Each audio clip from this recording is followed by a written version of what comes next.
Hello and welcome to the Future of Dogs podcast, a place for the whole dog world to come together and ask the big why and what if questions that will shape the dogs of the future. Join me, Hannah Malloy, dog behaviourist and body language expert, as we chat to some of the world's most groundbreaking professionals intent on enriching and evolving the future for dogs. This series is sponsored by Amplified Behaviour, my online video school where you can find quality dog behaviour and training advice at a fraction of the price, because I believe everyone should be able to afford the knowledge that they need to give their dogs the best life possible. Let's jump in to the next episode. It is so good to have you back with us, our ever-growing and loyal Future of Dogs family. Well, it is Crufts month, which I personally love because it's a great opportunity for the noise of life to just hush for just a minute and help us to look back down and consider the beauty and majesty of man's best friend. And so to celebrate, as the world turns the camera towards our international obsession with all things dog, we thought that we would reflect those bright stage lights back onto the underdogs and give you a double bill on dog rescue. And today, we're talking about the casualties of war. Because while some dearly loved dogs are strutting across green carpet with perfectly coiffured hair and a name that is fit for royalty this month, others are walking over rubble right now across deserts through gunfire. Dogs with no names that are living with a daily dose of fear and food uncertainty that most of us can't even begin to imagine. So today we ask, what happens to dogs when humans go to war? Not the Instagram rescue stories, not the neat rehoming narratives or the heartwarming TV shows about meeting your doggy's soulmate, but the real, complicated, messy, morally complex world of war-torn dogs. Dogs who attach themselves to soldiers, dogs who live on military bases, dogs caught in crossfire or just get left behind. Dogs who have known hunger and chaos and loss as part of their daily normal. We talk a lot in the dog world, don't we, about resilience, about trauma, about attachment, about behaviour, being communication. But what does that look like when the landscape is conflict? So we're going to widen the lens this month, because celebrating dogs also means asking the harder questions about responsibility, about loyalty, about survival, and the extraordinary bond that forms between dogs and humans in the most extreme environments on Earth. Let me introduce you to Pen Farthing. Pen Farthing is a British former Royal Marines commando and the founder of the Nowzad charity. He established the animal welfare charity after his deployment to Helmand in Afghanistan in 2006, where he saved a stray dog who was being used for dogfighting that is named Nowzad. Nowzad inspired him to create a charity that was dedicated to reuniting servicemen with animals that they befriended during service and aiding animal welfare in Afghanistan, a country where the concept of animal welfare is a very low priority. Pen then gained significant public attention in August 2021 during the chaotic withdrawal of Western forces from Afghanistan, and he launched Operation Ark to evacuate his Afghanistan staff and the animals from the Nowzad shelter in Kabul. Despite the controversy and challenges, he successfully departed with the animals. Though his Afghan staff were initially left behind, they were later evacuated to the UK too. Pen has authored several great books, including Operation Ark and the Times bestseller One Dog at a Time, and was named CNN Hero of the Year in 2014 for his work too. Pen Farthing, it is such an honour to have you on our show. Welcome. No, thank you very much, Hannah. I appreciate you having me on. Thank you. It's great to have you here. Can I ask, first of all, where you are? Because you're an international man. You work a lot all over the world. So where are you today? Not so much international. I'm in Exeter. Okay, and sweet. in not so sunny Devon either. Oh, it's very rainy right now, isn't it? It's crazy. The weather's been nuts.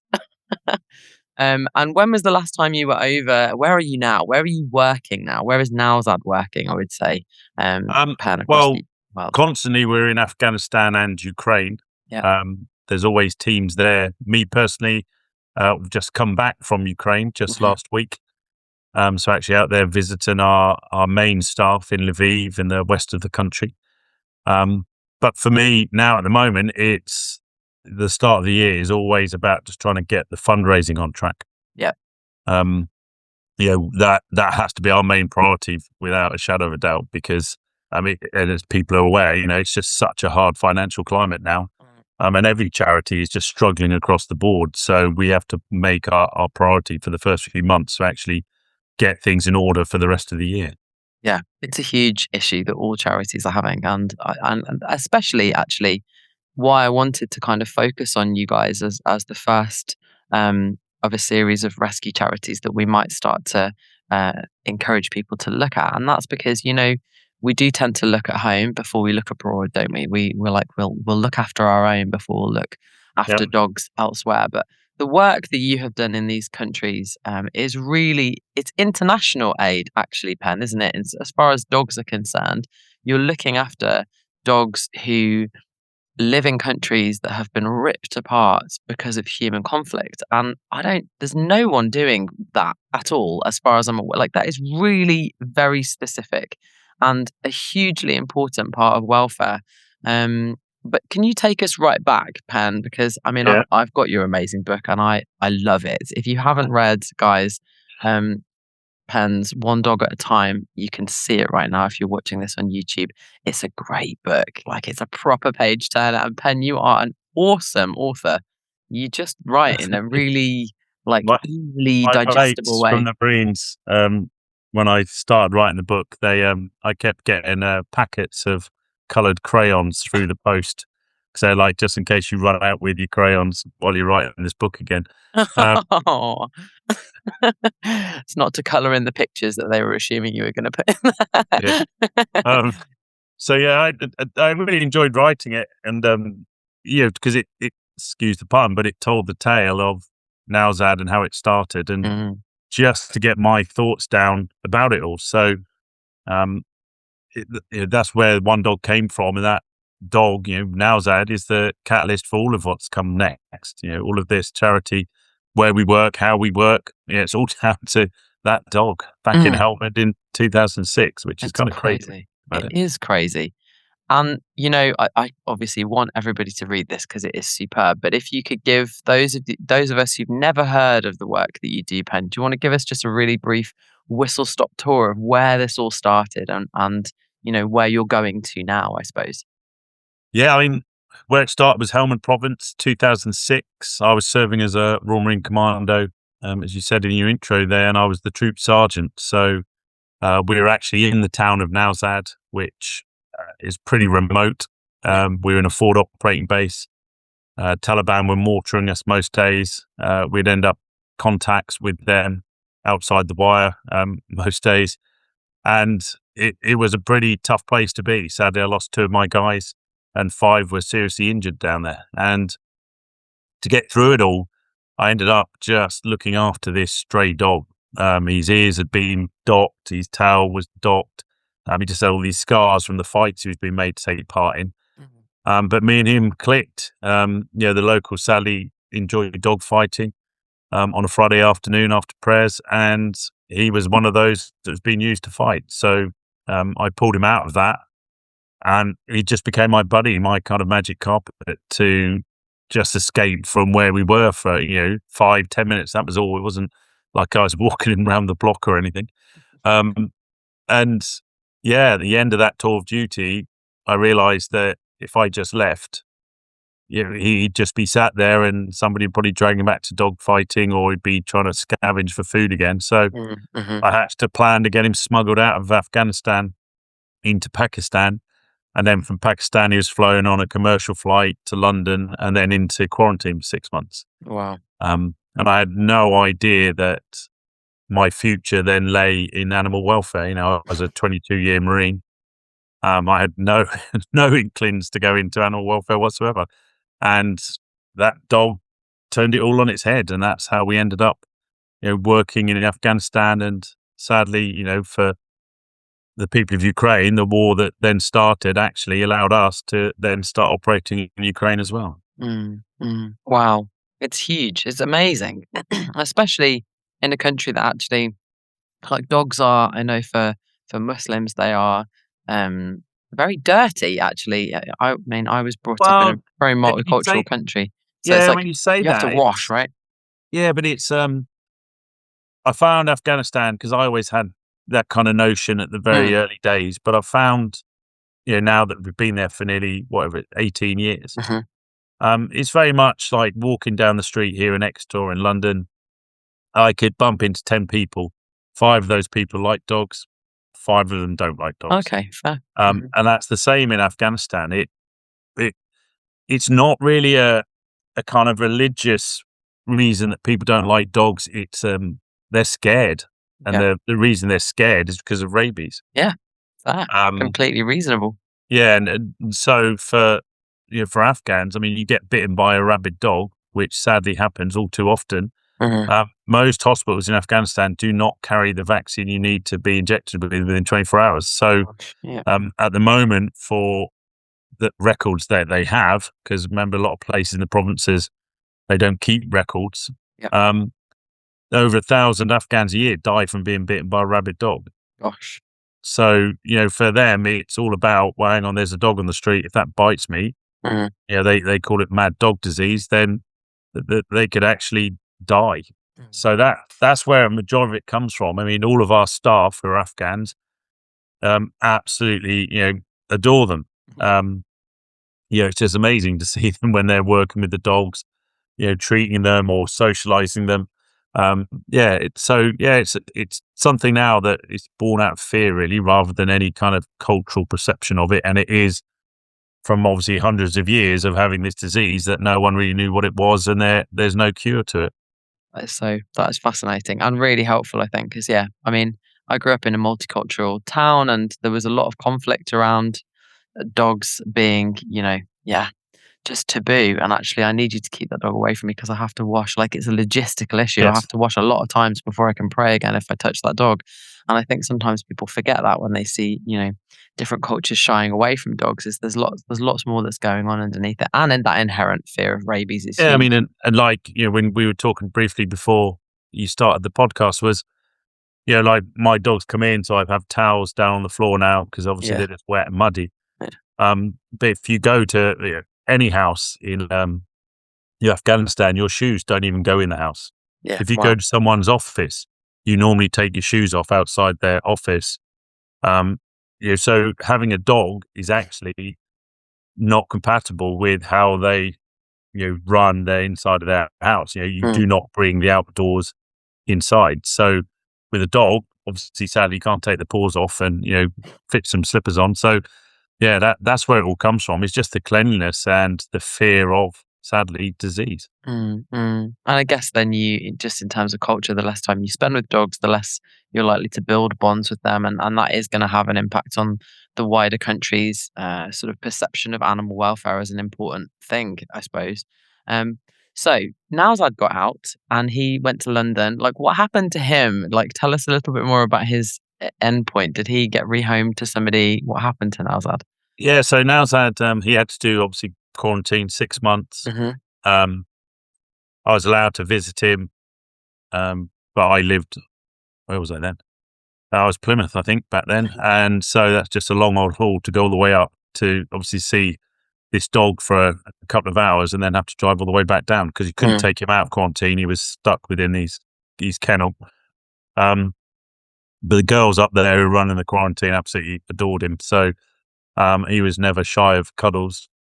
When he came out, though, after that 6 months, he came to live with me. So Come on. I had Nowzad for 7 years. Yeah, he came out of quarantine in 2007, and then sadly he just got too old too quick. And 2014, I had to say goodbye to him. But by then, the charity was in full swing. And we were moving forward. So love it. yeah, he had a good life for those last 7 years. That was for sure. Come on, with his buddy, absolutely. That is such a beautiful story.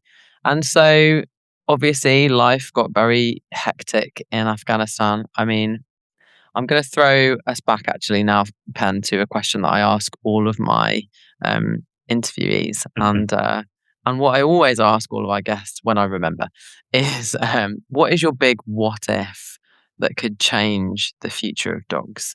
And as I was thinking about asking you this question, I realized that actually what I probably should ask you is, what is the big what if for you that would change the future of journalism? Because that had a huge impact, didn't it, on what happened with you guys trying to get these dogs and people out. But let's go back to the dog question because that is pertinent. So let's go there first. What is your big what if, Pen, that could shape the future of dogs? For me, it would be all about TNVR. I would make it a compulsory service that governments with countries that have a rabies problem have to carry out. Because currently, even the World Health Organization doesn't fund rabies vaccination programs. They will fund malaria, obviously, programs, AIDS programs, but they don't do anything to do with rabies yet. Clearly, in Afghanistan alone, let's say 1,000 people a year die from being bitten by a rabid dog. It's huge.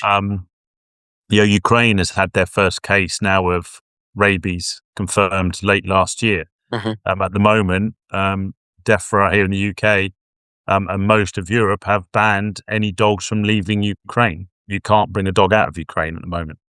So, that's a huge problem, yet no one actually funds, the prevention methods. And the prevention methods are actually, quite simple. Vaccinate the dogs, neuter spay them. Problem's going to be solved, in relatively short period of time.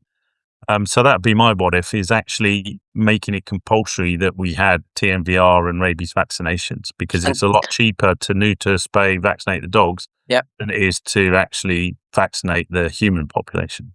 Yeah, so true. And TNVR, just for those who don't know, that acronym means trap, vaccinate, neuter, return. Spot on. Okay. Or I've been told lately it's now catch, neuter, vaccinate, return. Great, because what we need to be spending time on is working on some other things.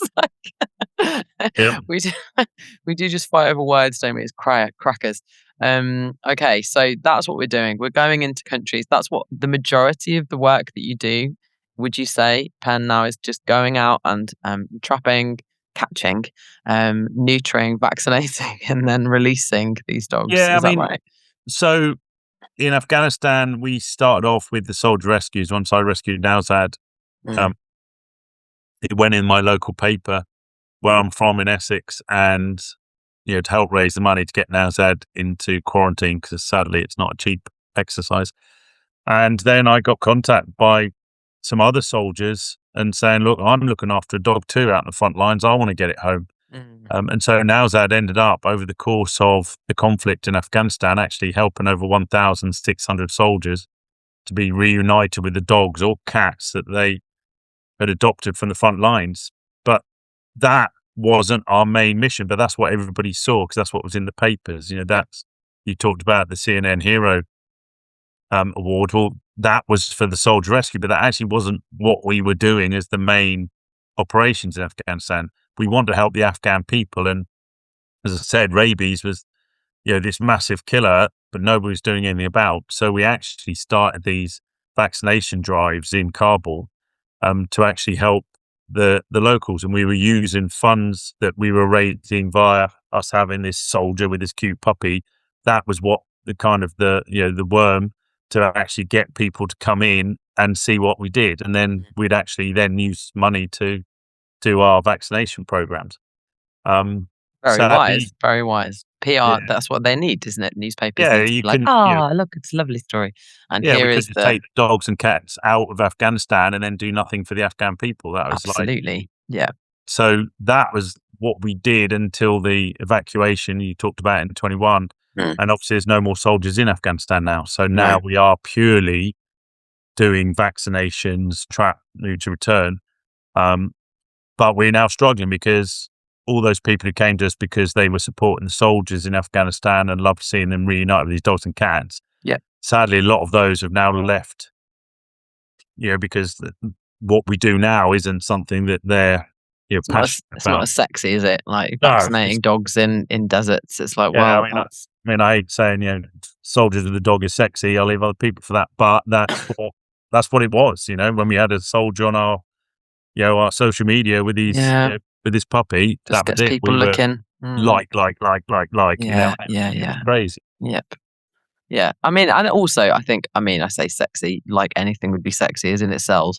But, I think just the story of that connection between man and dog, like going through some sticky stuff together is really, it is emotive, and it does make us go, ah, and it makes our heart go out to those. Yeah, I think that the attraction was that you had this soldier that is there for basically organized violence in a directed way, but then suddenly can show this massive amount of compassion yeah, for this little innocent puppy that would have no one else if the soldier wasn't looking after it. So Yep. that people were drawn to us for that, and then sadly now with TMVR there is nothing sexy about it at all. It's it's just straightforward. It's a medical procedure. It's and we've lost a lot of support because people don't they've moved on now to something else. So Well, I hope they come the issue back. we have. We Well, need we're to- trying to come up with new Yeah. ways to bring people back in, or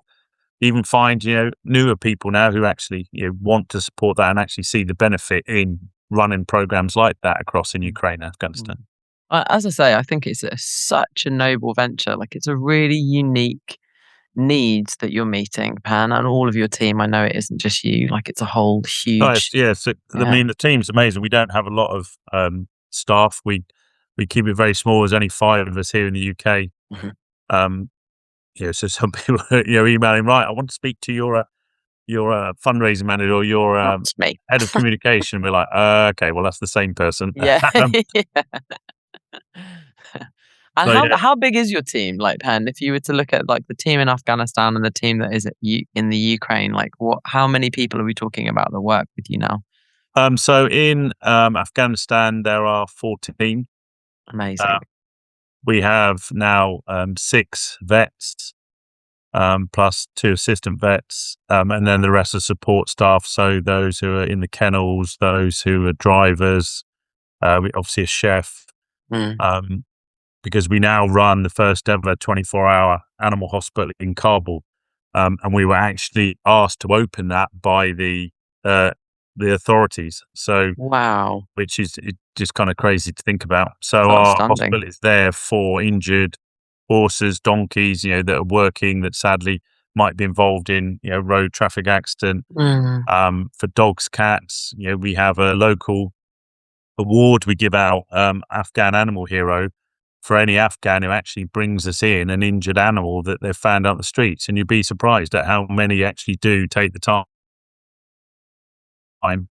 to stop, scoop up this puppy or whatever it is, and bring it into us. So Wow. they've got 14 staff here in Afghanistan.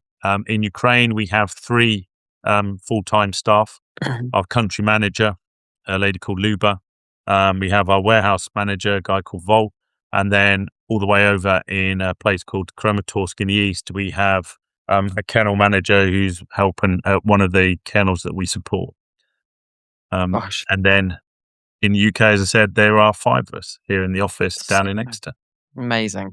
And it's not, it's not cheap to do all of the stuff that you're doing, is it? I know when we last bumped into each other, Pen, it was at the quite controversial Pet Show Live that ended up in the Daily Mail because the chap who ran it legged it and didn't pay anybody. Complex, but it was still really great to meet you. Afterwards, we didn't know about that at the time. Yeah, And no, we not actually me. had a good show. Yeah, me too. Yeah, It was we fun. enjoyed it, and we met a lot of people.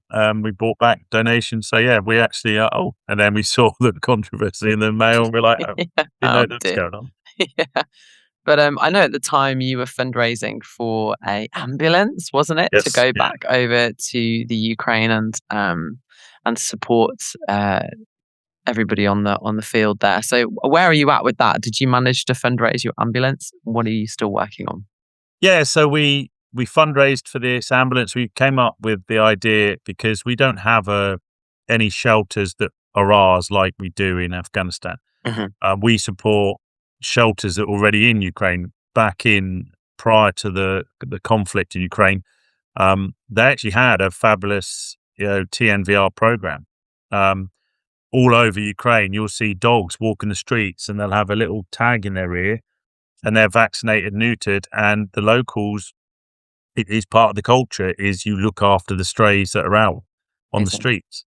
And you'll see the little old Ukrainian ladies will be there, and they'll be feeding the dogs and the cats. And because they've all been, neutered and spayed. But sadly, as the war then commenced, those programs got knocked on the head. So we actually support shelters by helping them with the neutering and spaying of any dogs that are brought in, obviously the vaccinations.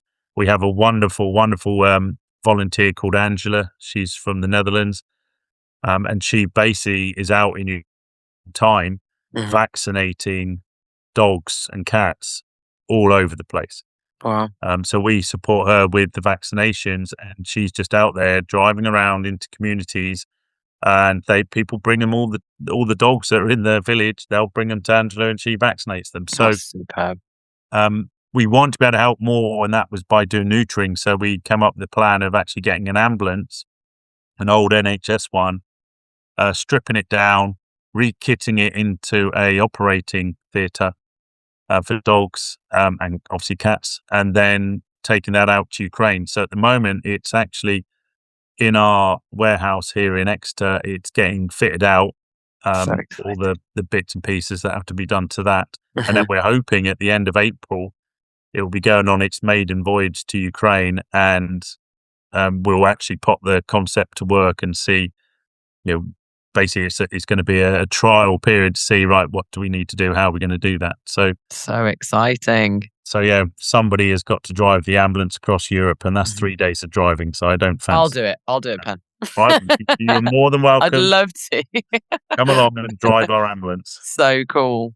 That is really exciting, and hopefully will be a really great story that people can keep following you with, and learning more about what's going on in Ukraine. Because I think, the common perception, I would imagine, my completely naive perspective on what is happening in both of these countries, is that there's nobody in Afghanistan anymore. That's what I think of. We've got everybody out, and Afghanistan's kind of locked to us a little bit because of the way, because of the political situation. That would be my very naive perception, and that Ukraine is still in the middle of what is an ongoing war. So can you tell us what's happening a little bit more, having been in and out of both of these places? It sounds like Afghanistan are being great about their animal welfare, gains since you've been there. Yeah, it's sadly, I think somewhere in the White House, there's a situation room with the world map on it. Where Afghanistan is, there's actually just a big black color in your spot. They've just ignored it and it's gone. The banking system has been completely shut off to Afghanistan by America. So you can't transfer funds in very easily. It is just such a technical process to be able to do that. The government there, obviously the Taliban are the Taliban. People, go on and say a lot of things about the Taliban, but my view is very simply, we're the ones who put them back in power, and now we won't talk to them. Yeah. So why complain about them, as the West, if actually we won't talk to them? So, sadly, women are banned from, most of everyday life now in Afghanistan. And I read a lot where people are complaining, in the press, but the British government won't recognize the Taliban, so they won't talk to them. Because, how can you then maybe persuade them to actually allow women back into education if you're not talking to them in the first place? Yep. But for us, as you rightly said before, they've allowed us to carry on with our animal welfare program. They actually invited us back to continue our TMVR. Wow. Because although the Taliban are in charge at the top, the people who run all the departments are still the same people who ran them before August 21. Right. So they understood the importance of these programs. So Afghanistan's just ticking along, but the West has kind of forgotten about it. And for us in Ukraine, it's every day is now slowly getting worse, because nobody can see an end to the conflict. It's kind of a bit crazy. We've got Putin, and his team at a ceasefire meeting in the Middle East, yet that night he was bombing every major city in Ukraine. I mean, I don't understand that. the mindset there, while we're talking about ceasefire and a peace deal, we're still going to carry on bombing you that night. It's bonkers, absolutely bonkers. Yeah, so It must just be so stressful. Like, I know, Pen, you've seen, firsthand combat and you've been trained, I guess. I mean, there's only so much that the human body can be trained to deal with. I imagine that level of like constant. yeah, I mean, but we were trained, we chose to be, Mm, chose that career path. So for us, and that was for a shortened period of time. What the experience Ukrainians have now is literally like London through the Second World War. It's yeah. every single day. And these are civilians who aren't trained to be in conflict. No. They're enduring more than any of the current generations here in the UK have really seen or experienced. And there's no end in sight. And I fully support Ukraine in the right that they didn't invade Russia. Russia invaded them. Yet now you've got a president in the White House who actually is pushing Ukraine just to give up their territory. And Roll over. Mm-hmm. and it just doesn't make sense at all, unless you obviously go in and look in some more of the other things that Mr. Trump has done of late. But here's the thing that gets me is back in obviously January of 2020. It was Donald Trump, who was president of the United States, who signed the Doha Agreement with the Taliban. And during that agreement between America and the Taliban, the actual legitimate government of Afghanistan wasn't invited. So they weren't there when the agreement was signed. Wow. And now you fast forward to now, and there's Trump having meetings with Putin over the future of Ukraine, and he didn't invite the Ukrainians to the meeting. He's doing exactly the same as he did before. He's now doing it with this. So I don't, Tricky. and sadly, when I speak to the Ukrainians, we don't see how this is going to end in anything but, sadly, Ukraine having to give up what was theirs in the first place, because they've just lost the support of, sadly, America.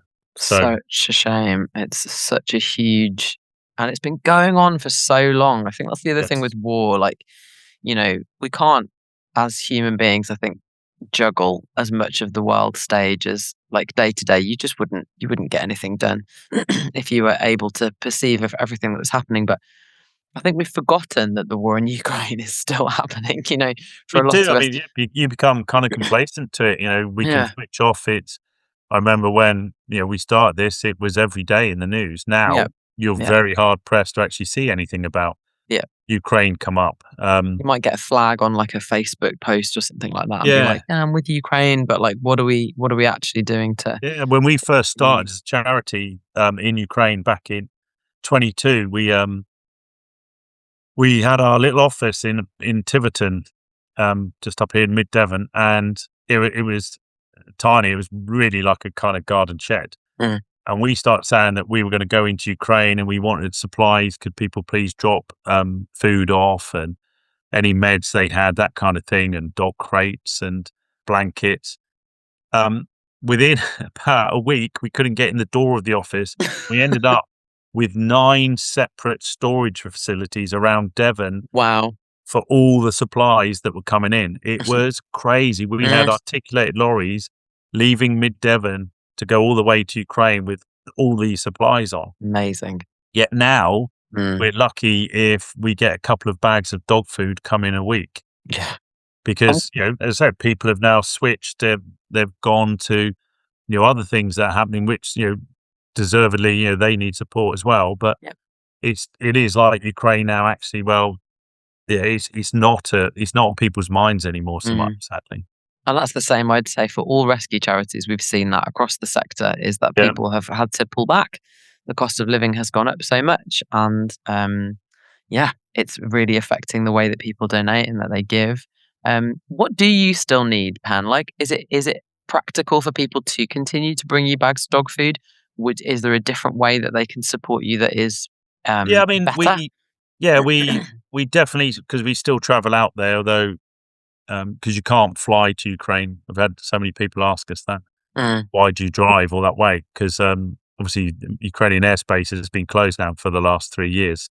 So the closest you can get would be to fly to, say, Krakow in Poland. Mhm. The problem being, though, to drive into Ukraine, you can't drive in a rental car you get for the airport.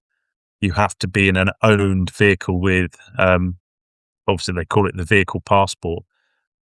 So with your, can't remember what the form's called now, your V3, V5, whatever it is. Yeah.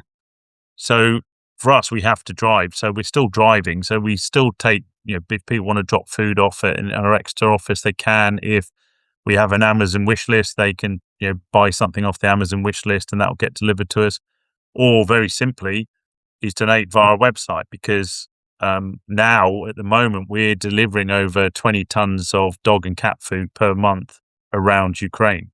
Amazing. So funding to come in for that is desperate. We need that, because Yep. otherwise we have to tell shelters, look, sorry, we can't help you feed the dogs and cats. And bear in mind, most Ukrainian shelters will have anywhere from 500 to 1,000 dogs. Wow. These Gosh, are that's a huge. lot of dogs. People don't realize the scale of Ukraine. I mean, it's No. Germany, France combined. It's That's huge. crazy. Yeah. It's And absolutely. is that normal? Was that pre-war? Like they would have like 500 to 1,000? Yeah, Or was that that some of the because shelters abandonment? are just huge. Yeah. Huge. But they did have a very good rehoming policy. And what you have to bear in mind now is, say, in the east of the country, like, say, Kramatorsk, where we support a shelter down there, they had a really good rehoming policy. But now, because of the conflict, everybody who lived there has fled. And Yep. they're now maybe in the west of the country, or they've even left Ukraine. And so now the shelter doesn't have anyone to adopt their dogs to. And all the people who fled the other villages in the east, those dogs that have now been picked up are now in the shelter that has nowhere to take them. Yeah. So And what so what are they going to do with that? Like, have they got a strategy? Can they take them to other countries? Like, no, they can't leave. And sadly, when the war started, so many charities just dived into Ukraine and started bringing dogs out. And we saw it ourselves with people actually collecting the stray dogs up that had the tags that were stray dogs. Yeah. And we're bringing them out of the country. And so basically they filled Germany's shelter system was just flooded with Ukrainian dogs. Yeah.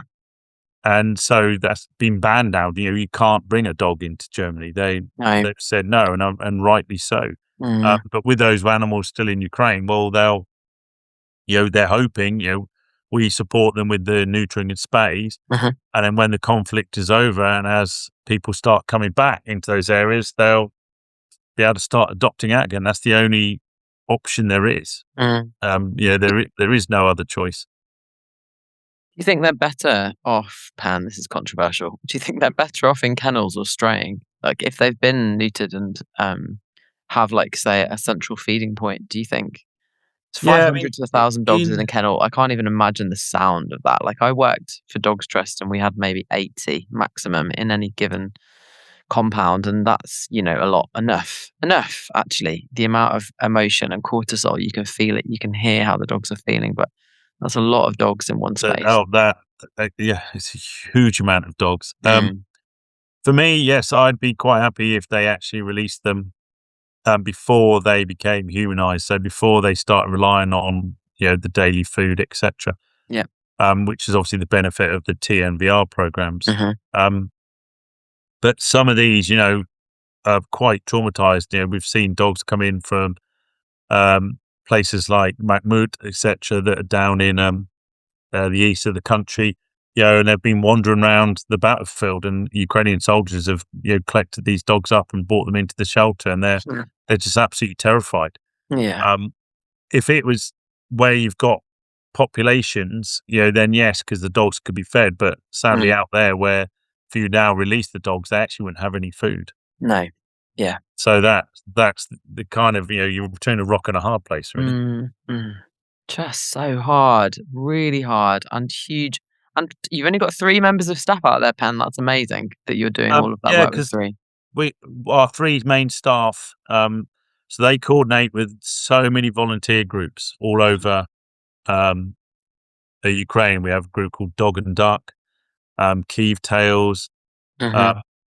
There's so many of them where the Ukrainians, were dedicated to their animal welfare beforehand, and they, determined to continue that through this conflict. Mhm. So we work with them, and that's how we get things done. We don't need to have any more employed people because we've got these volunteer groups who are just amazing, Amazing. who support, and we support them. That's superb.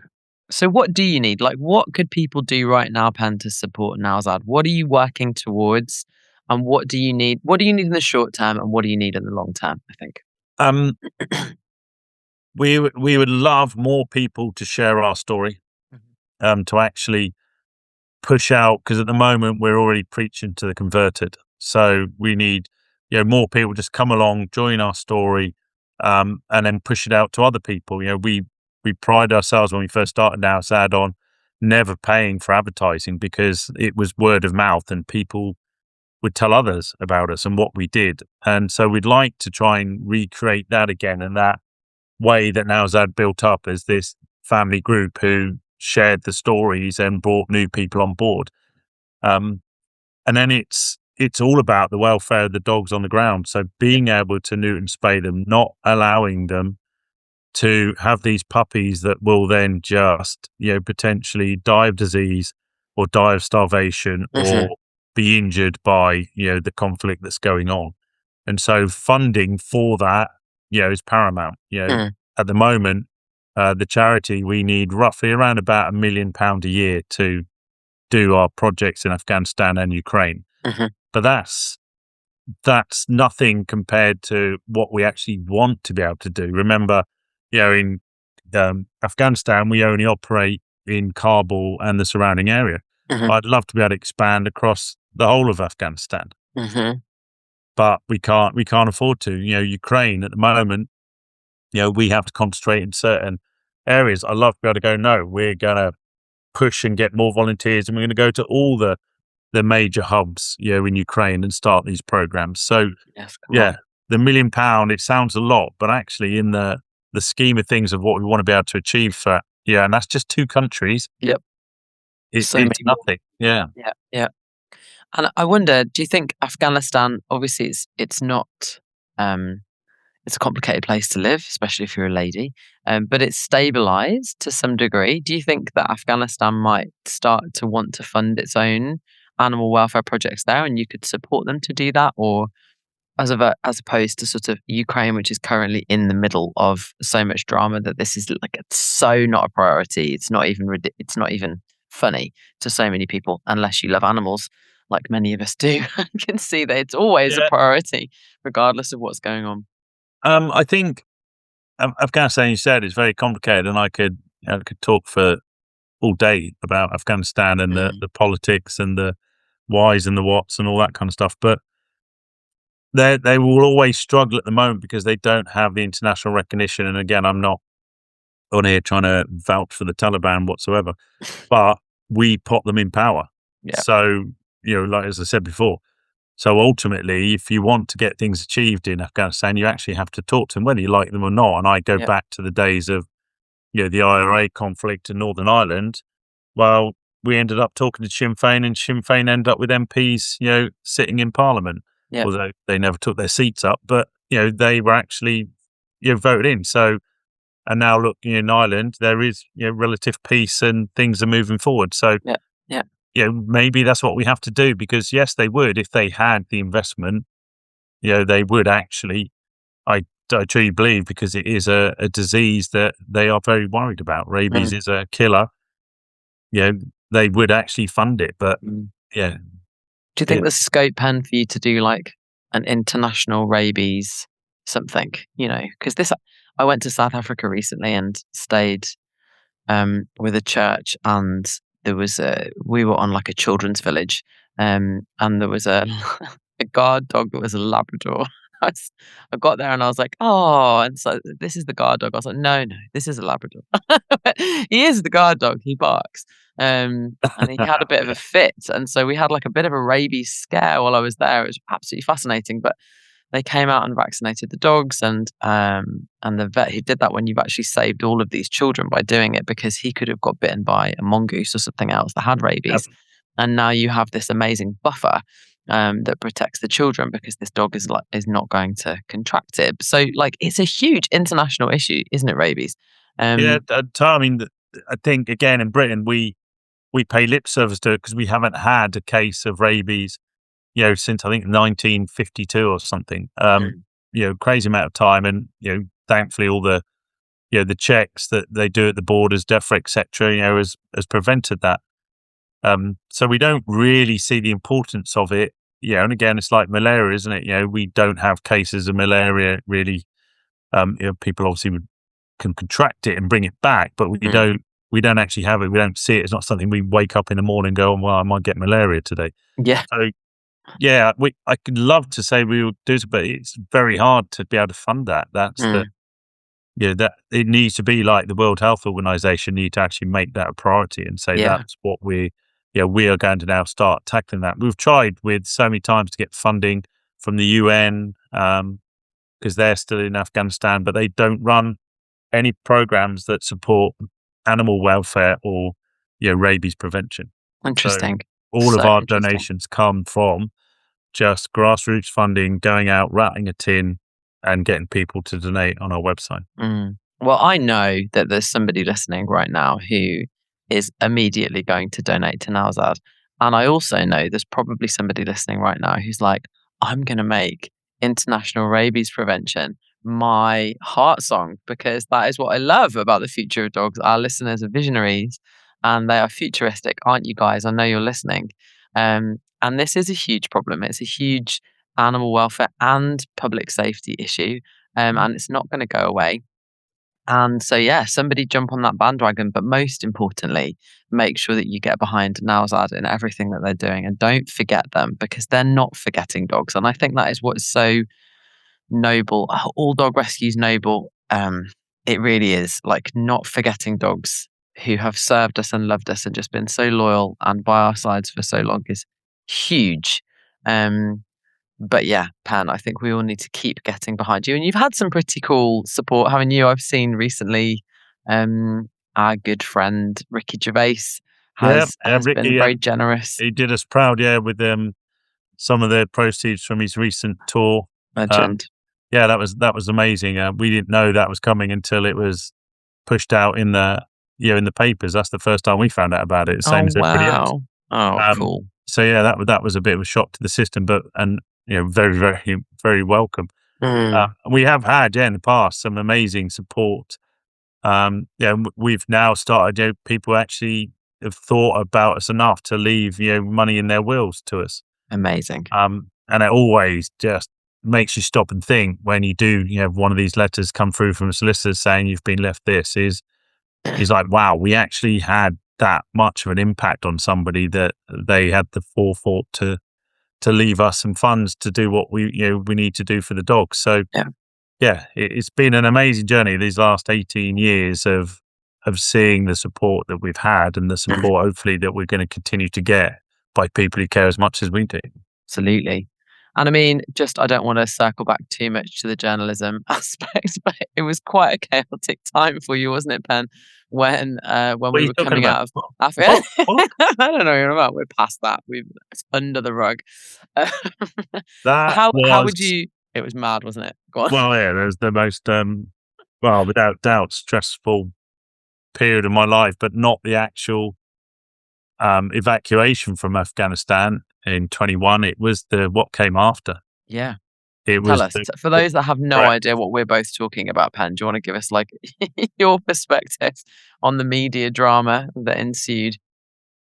Yeah, so in August of 2021, sadly, the Americans decided to pull out of Afghanistan because they are the logistical superior force. None of the other Western countries could stay in Afghanistan. So everybody else had to leave too, which just paved the way for the Taliban to retake Afghanistan. And they actually retook Kabul without firing a single shot. And for us, we had to evacuate our dogs and cats. Just a second. Yep. That must have been so frustrating. You've been fighting for that country for how long were we in Afghanistan for? 20 years. 20 years to I mean, improve that the was government. I mean, you'll start something off for me now because I'll go into my Sorry. rant mode.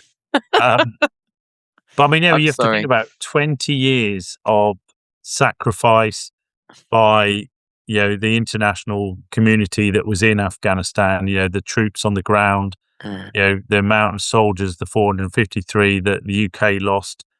And people said, well, we didn't need to lose any more. And mm, I don't fully understand that.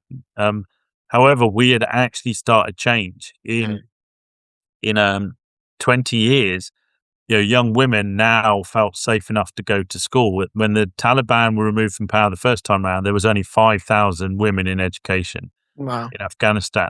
By the time that the evacuation happened 20 years later, there was over 100,000 women in education in Afghanistan. Wow. You had female police, female doctors, female dentists, female veterinarians, female nurses, you had Mm. female lawyers. The whole spectrum of Afghan society was slowly changing. It Yeah. was becoming inclusive. And suddenly just over the period of 2 weeks, and then literally on one evening, you remove all of that and say, right, women, you're no longer going to go to school. You're no Yeah. longer going to go to work.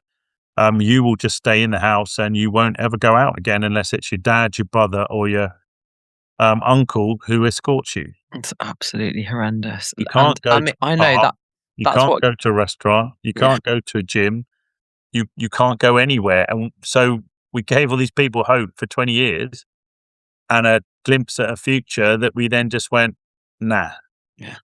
I Like, still don't understand that. It still makes my head it's explode. bonkers. And that's, I know what kept me, I mean, every single news, I remember that so clearly when we came out of Afghanistan, every single news update, I was hooked to everything that was happening there for exactly that reason, because that's like any of the weak, anyone who is the underdog again, and for many of those societies, it's women and it's literally dogs, that just anybody who's weak, and unable to be sort of well cared for, I think my heart just wants to champion. And yeah, and that's why I kept sort of up to date with a lot of what was going on there, and then found out about you guys as a charity, and heard more about what Nowzad were doing. Um, and then that story suddenly became very loud in the media, and that was kind of helpful for you at that time briefly before it turned. Yeah, I mean, it did. We wanted to get our female staff out, bring them to the UK. Yep. Because people say, well, so they're vets. Why do they need to escape Afghanistan? Yeah, people forget because the press never told that side of it, that we had supported over 1,600 soldier rescues. Wow. We were on the British Embassy, American Embassy, all of the military bases around Kabul. We were running their trap, vaccinate, neuter, return programs. So our staff were there. We supported the working dogs at the embassies with their vaccinations and their health checks. So, our staff, I felt, were just as much danger as interpreters. And that was one of my big arguments, was the interpreters that helped British forces all over the place in Helmand, etc., had stopped working for the British back in 2014. Because that's when we stopped combat operations in Afghanistan. We were just there supporting role for the following 7 years. And so I thought, well, hang on, our vets are probably more in the front line at the moment than the interpreters who last worked for us 7 years ago. Yep. And suddenly now we've got to get all the interpreters out. Well, why haven't we done that for the last 7 years? And so we started our campaign, called it Operation Ark, to get our dogs and cats very simply into the cargo hold of an aircraft and put our staff in the passenger seats. And we didn't want the British government to fund it. We were funding it ourselves for our amazing supporters. Yep. And we just thought it was a simple plan. Get an aircraft, land it, put our staff on it, put the dogs and cats in the cargo hold. Yep. And then, sadly, a certain MP, who I can never say his name without putting a very big expletive at the end of it, decided to say pets over people, and said that we were trying to rescue pets before people. And sadly, the press ran with that, and it just became so controversial. Instead of actually potentially being a good news story to come out of the evacuation, it just became this thing where it was me against the government. And it sadly just didn't end well. It's such a shame, isn't it? Like, the press are so fickle. It's just so fickle. Whatever the story is, rather than what is the righteousness behind the story and What what's sold papers? Yeah, yeah. they wanted that element of it, and so people, it was clickbait. People would be on it, see, right, why is this guy rescuing dogs? And Yeah. the headlines were, Pen Farthing rescues dogs and cats, leaves people behind. Unbelievable. Which is completely the opposite of what you were trying to do, right? You started by trying to get the people out, and then we're like, actually, we could take some of the animals too. Get everybody out because they're all your people. Yeah, we ended up with, we had a massive charity commission investigation into us. We end up foreign select committee hearing into Nowzad. It just went on and on afterwards, and not a single newspaper has ever to date ever done a story on actually the young kids that we got out of Afghanistan. Wow. They all came here to Exeter to refugee hotel, and we were there with them and supporting them through that. And all the young kids started going to school here in Exeter. Oh, They're all in their little school uniforms. A couple of our team would support the parents by going along to parents' evenings with them and that. And no newspaper's ever done that story. They've only ever focused on the pets. it's the outrage, isn't it? Outrage sells, Yeah, unfortunately. and it was. And it almost broke me. It was horrendous after that. Just, I said, the non-stop news headlines. I gave up counting the amount of newspapers I was on the front page of, saying I was responsible for the death of Afghans because I rescued dogs and cats instead. We even had people ringing up the office with death threats. It was, oh my gosh, Pen. I'm so the staff sorry. having to pick the phone up and having to listen to this, crap come down the phone at them, and it was just like, wow. And yet we're actually, going to a parents' evening that night for some of the kids that we brought back, and we're like, but I even put it on my social media, and people still ignored it. It was, there was a point in the when Boris finally went off to Partygate, but there was a point in the couple of weeks just before Partygate, that we actually thought we were going to be the reason that Boris went, because it was so intense. I actually had to do a Channel 4 live news, to actually go on there to say that I had never met Boris Johnson and I didn't know his wife. It was crazy. When I published the Operation Art book, we actually had a newspaper who we asked if they'd do a review. They actually said, we'll do a review of Penn's book if he admits he had an affair with Kerry Johnson, and that's how he got the dogs and cats out. What on earth? Absolutely nuts.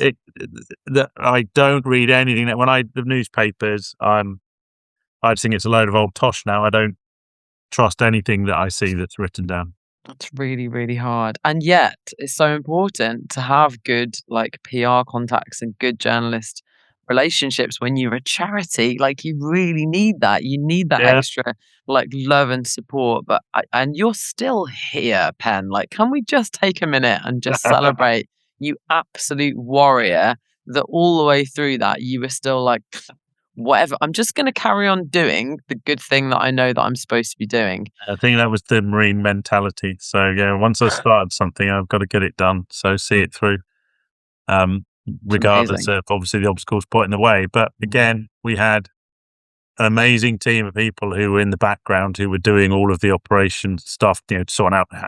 I don't know how you get an aircraft, so we had teams of people back here were Googling, going, right, okay, how do we rent an aircraft? Right now, how do we land it in Kabul? Wow. It was just, the team behind, we were having Zoom calls every hour, 2 hours throughout the whole period, in different time zones. It was crazy to get things sorted, all the intricacies to actually finally land an aircraft in Kabul, to get it then to take off again and get us back to the UK. It was, the most surreal time of my life, without a shadow of a doubt.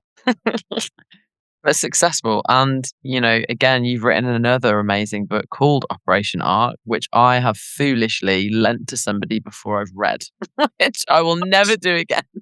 I was like, Right. I bought Cancel them the both. podcast. Cancel the podcast. I'm going to have to then. So what? I'm going to have to get that reminder. Here we go. There we go.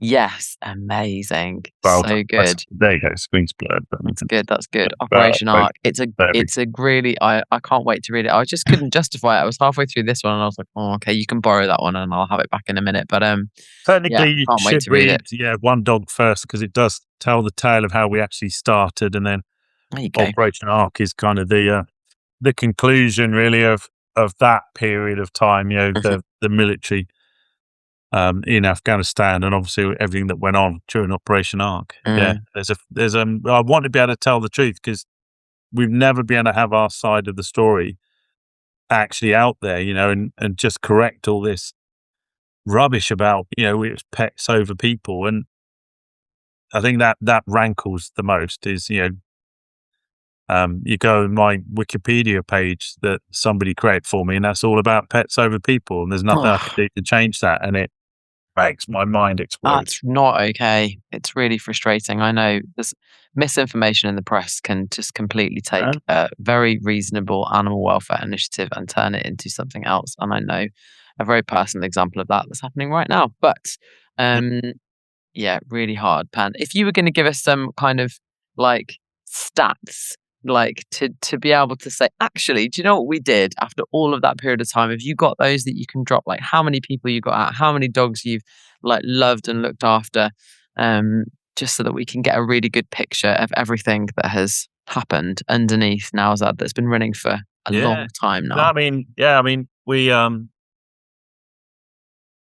during that period of time before the evacuation, as I said, we supported the rescue of over 1,600 soldier rescues. Amazing. We employed the first 3 ever female Afghan veterinarians that had gone to school and university during that period of time, and then chosen their own careers to become female veterinarians. So Nowzad was super proud to be able to have them on the staff for a couple of years at least, before sadly the evacuation happened.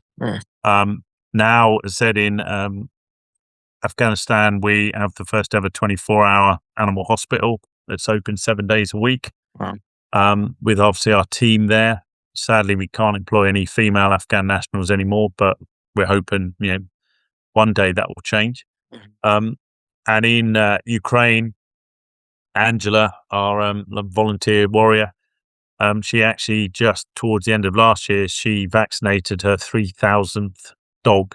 Wow. For rabies. So for us, that was pretty special. And so we transport at the moment over 20 tons of dog and cat food every single month. Gosh. Around Ukraine, which again is just a logistical event. Let's put it like that, to make that happen. So they're kind of some of the stats that Nowzad does. We also have, which we haven't mentioned, in Afghanistan, we have our working animal program, so our donkeys and horses, and we have the first ever donkey sanctuary in Afghanistan for former working donkeys and horses. So, and our 2 recent additions, Peter and Ricky, named after a famous duo. They're now residents, and I mean, you've seen the state that when they came in, people go on our website and see these, and these 2 animals are just, oh my God. It was heartbreaking, but I love now a donkey. they will live out their days in a safe environment where, the only thing they've got to decide is, do they want an apple or do they want some hay? That's the choice. Yeah. They're amazing. Donkeys are just used for everything, aren't they? In so many countries, we forget. Just work to death. The owners have no animal welfare knowledge. They just brought up the horse, the donkey's a tool. That's it. You just use it, it breaks, you get a new one. Yeah. It's such a shame. And they're so wise. I did a donkey behavior course a long time ago, and they're so intelligent, donkeys. Socially aware. Yeah. Oh, they're absolutely love it. I love it when I go to the donkey sanctuary and you just go in there, and there's a few now who recognise me and they'll come trotting all over, and it's amazing. And always allows me then to go on my social media and post a picture of me and a donkey and say, which one's the donkey? Got it done. They're super mischievous too. I remember working with some a while back when I worked for a charity that took animals into schools with kids with specialist educational needs, and I had some donkeys on site, and they just break into the feed bins. They're so cheeky. They're very thoughtful and smart and wise. In fact, I'm looking at a calendar, a Nowzad calendar with a picture of a donkey on it because I haven't flipped over from January yet. So I love that. I've got my Nowzad calendar Right, so on you my haven't wall. read Operation Arc, you haven't flipped over your calendar. I'm very behind Yes, right now. you But are. I'm looking forward to catching up, Pan. And as I say, if you do need an ambulance driver, I am very tempted to do that for you because I think that would be a lot of fun. I've driven across Europe before. I think it could be done. Yeah, you're more than well. We don't yet know what the top speed of this ambulance, so we assume it's going to take the normal amount of time, which is 3 days, but it could actually take longer. So yeah, we've got Fully to figure kitted all out that as a out. vet's surgery. Yeah, it's a little bit heavier than normal. Yeah, I mean, yeah, and we've got to be so delicate with it because we're putting in anesthesia machines and all sorts. So yeah, Mhm. it's going to be a new experience for us getting that across to Europe. Wow. Well, I wish you all of the best of luck. And how can we stay in touch with you, Pan, and everything you're doing at Nowzad?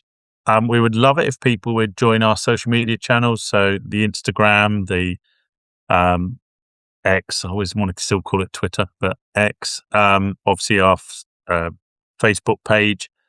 And then generally, like I said, you can sign up, you can get our newsletter that comes out every couple of weeks, our email newsletter, and just follow us and retweet and repost and just let people know who maybe have never heard of Nowzad what we're doing, because yes, there are lots and lots of charities that need support.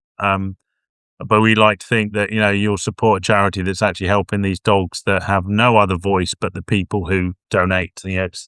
Your money is your voice, and it's Mhm. the voice for these animals to actually be the difference between hopefully them having a load of puppies. Like I said, they're just born to starvation and disease and sadly conflict on the Mhm. streets of whether it's Afghanistan or Ukraine. Mhm. Yeah. Amazing. And is there anything that, so obviously money is super important. Like, let's donate, guys. Let's donate some actual fiscal cash. It's really important. Like, money does actually change so many things for charities, and they can distribute it really well in exactly the way that they need it because they know best. Are there any other ways, Pen, that people can support you? I'm thinking of like the broader animal sector. Do you need like skills or connections? Like, what other ways could our futuristic crowd support you and Nowzad? Yeah, I mean, we'd love to be able to say, we're hoping, again, this will come down to if there's a ceasefire in Ukraine, for example, Mm. is then being able to support the Ukrainians with expertise. So, taking out people with veterinary knowledge who can potentially, do a couple of days of lecturing at the relevant universities around, Ukraine. But at the moment, unless it's in Lviv, it's sadly just too dangerous. Mm. I mean, we wouldn't want to ask somebody to, to put their lives on the line that way at the moment. So we are hoping, that as a ceasefire, if it happens, and then the future rebuild of Ukraine, that's something that we could ask professionals to come in and help us with. Mhm. Um, but for now, is fundraising is, key is actually having people, a network of people across the UK to help us and support us with fundraising, whether that is just saying, I've got a venue that we can organise a talk and I'll come along and talk about Nowzad with videos and pictures and music and all this kind of thing. Amazing. So that's what we want right now, is this kind of grassroots thing to actually be able to get the name and the message out about Nowzad. Really good. Really good. Thank you, Pan. And to keep that name on everybody's lips, because you're not finished because you're out of Afghanistan. You're still in Afghanistan, and now you're in Ukraine. And there's so much more that you guys could do if you were backed properly Yep. by the rest of us. So thank you, Pan. Thank you for always championing the underdog and, going into some of the scariest places because you've got the skills to be able to do that well, and loving dogs who just other people would never see, would never even recognize, that have been left behind. So yeah, on behalf of everybody at the Future of Dogs, it's been such an honor having you with us. Is there anything you'd like to leave us with? No, I just want to say thank you so much for giving us this space, this platform to be able to talk more about Nowzad and hopefully maybe convert a few more people into coming along and joining us to make a difference. So thank you so much for that. You're welcome. So yeah, from everyone from the Future of Dogs, it's been an absolute pleasure, Pan. We hope you and all of the people on the staff team just continue to get love and support and lots more fundraising sent your way ASAP. So thank you for being on the show. No, thank you. Appreciate that, Anna. Thanks so much. And that's all for another episode of The Future of Dogs. Big thanks to our sponsor, Amplified Behaviour. Your host and producer is Hannah Malloy. Technical direction, audio and video producer is Mark Goslett. And the graphic designer is James Whipps.